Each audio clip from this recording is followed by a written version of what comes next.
अगर आप भी अपनी 13-14 साल की बेटी को स्कूल और उसके बाद ट्यूशन अकेले भेजते हो तो ये वीडियो देखने के बाद आपके पैरों के तले से जमीन खिसक जाएगी और आप सपने में भी उनको अकेले नहीं भेजोगे।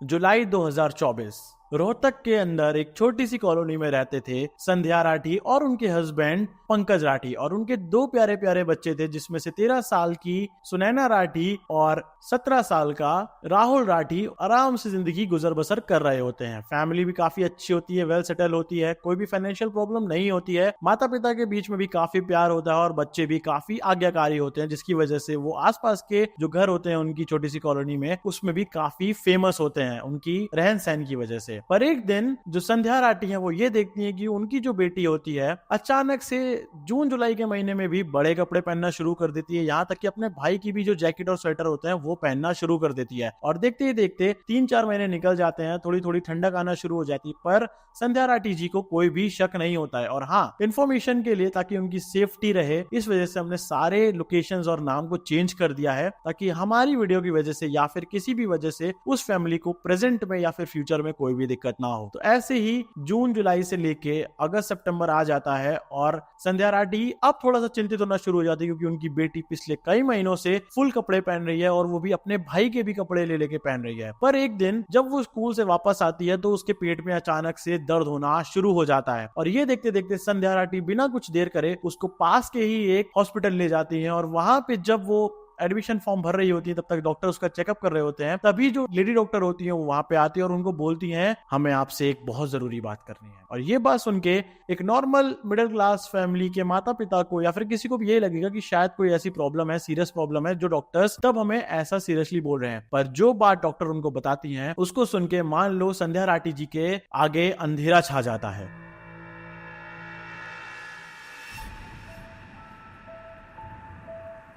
डॉक्टर आती है और उनसे बोलती है कि आपकी बेटी 4 महीने प्रेग्नेंट है। और अब उनको समझ में आता है कि क्यों वो इतने दिनों से लॉन्ग शर्ट्स और स्वेटर्स पहन रही थी और अपने भाई के कपड़े पहन रही थी। वो ये छुपाने के लिए पहन रही थी, क्योंकि 3-4 महीने बाद आराम से बेबी बम्प दिखने लगता है और वही छुपाने के लिए वो पूरे स्कूल में ये लॉन्ग कपड़े पहन के जाती थी। पर वहां पे संध्या राठी बिना कुछ सोचे समझे ये कहती हैं कि क्या आप इस बच्चे को रख सकते हो जब ये डिलीवर हो जाए, और ताकि मैं आराम से अपनी बेटी को घर ले जा सकूं, ताकि हमें कोई भी दिक्कत ना हो और उनकी बेटी एक नॉर्मल जीवन जिए। क्योंकि बाकी सब में भी किसी को पता नहीं था ना कि क्या हुआ है या वो गर्भवती है, और ना ही उसके माता पिता को पता चला था। डॉक्टर बोलते हैं कि नहीं नहीं, ऐसा नहीं हो सकता, और क्योंकि वो एक माइनर होती है इस वजह से अब इस मामले में पुलिस तहकीकात करना बहुत ज्यादा जरूरी है कि आखिर में इस बच्चे का बाप कौन है। तो संध्या राठी जी बहुत मासूम सी बोली मिडिल क्लास फैमिली होती है, उनको किसी से क्या दुश्मनी है, कुछ ऐसा क्या हो सकता है। पर तब जब वो घर पहुंचते हैं और वहां पे रहना शुरू करते हैं तो जानते हो आपकी एक इंडिया के अंदर एक गलत बात एक अच्छी बात से ज्यादा तेजी से आग की तरह फैल जाती है, तो वैसे ही जंगल की आग की तरह ये बात भी फैल जाती है पूरे एरिया में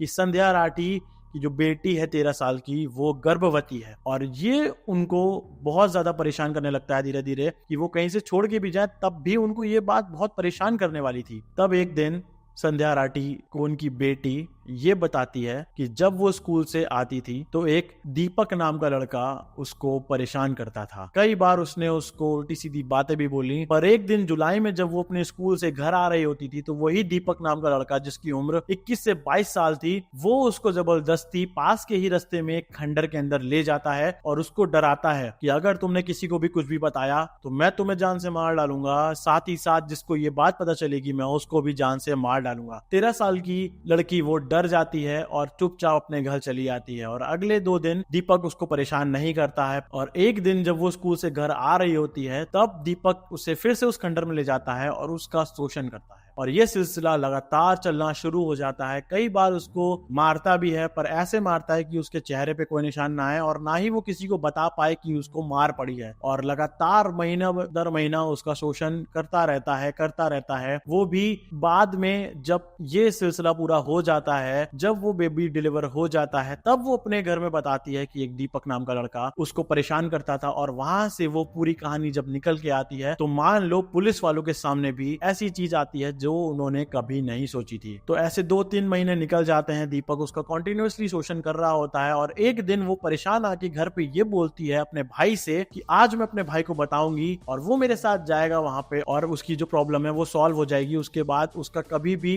आगे दीपक यूज नहीं कर पाएगा। पर जैसे वो अपने भाई को वहां लेके जाती है, उसके साथ जैसा उसने सोचा होता है उससे एकदम विपरीत हो जाता है। वो अपने भाई को लेके जाती है, भाई उसका दीपक को बोलता है, पर अब जो दीपक है वो इतना चतुर निकलता है कि वो अपने सामने उस लड़की के सामने बोलता है कि अगर अब तुम्हारा भाई तुम्हारे साथ संबंध नहीं बनाएगा तो वो तुम्हारी खींची हुई फोटो और वीडियो पूरे एरिया के साथ साथ पूरे इंटरनेट पे वायरल कर देंगे।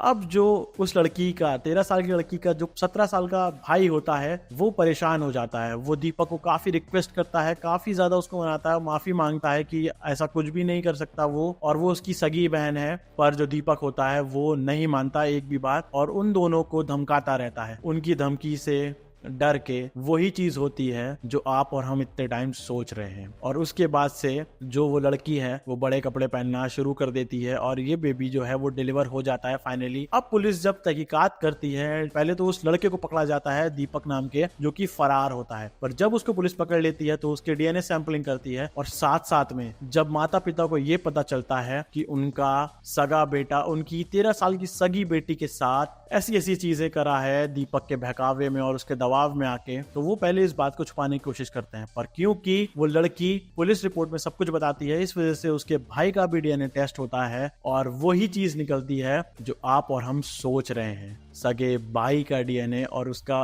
डीएनए मैच हो जाता है और पुलिस दीपक को तो पकड़ती ही पकड़ती है, एक लड़की को पॉस्को एक्ट के अंडर, और साथ ही साथ में जो उसका भाई होता है उसको भी पकड़ती है, क्योंकि जानबूझ के नहीं, किसी के दबाव में, पर उसने भी एक गलत काम किया है। और आज की डेट में जो दीपक है वो पॉस्को एक्ट के अंदर है, उसको सजा हो चुकी है, पर उसका जो भाई है वो आज भी माइनर एज अ माइनर था उस टाइम पे, इस वजह से उसकी जो बेल की बात है वो चल रही है। और अगर आप भी अपने बच्चों को, अपने स्पेशली अपनी लड़कियों को जो 13-14 साल की हैं, उनको अकेले हर जगह भेजते हो तो एक बार उनसे बात करना कि कहीं उनकी जीवन में भी कोई दीपक नाम का आदमी तो नहीं है जो उनको परेशान कर रहा है, स्कूल या रास्ते के बीच में उनको छेड़ रहा है। तो आज की वीडियो के लिए बस इतना ही। और ये केस एकदम रियल है, बट हमने इसकी आइडेंटिटी छुपाने के लिए सारे पात्रों और लोकेशंस के नाम बदल दिए हैं। और हाँ, एंड में मैं आपसे यही कहना चाहता हूँ कि चैनल को इतना ज्यादा प्यार दे रहे हो, लास्ट वीडियोस पे भी आप इतना प्यार दे रहे हो, उसके लिए thank you so much. Stay safe, be happy. जय हिंद, जय भारत।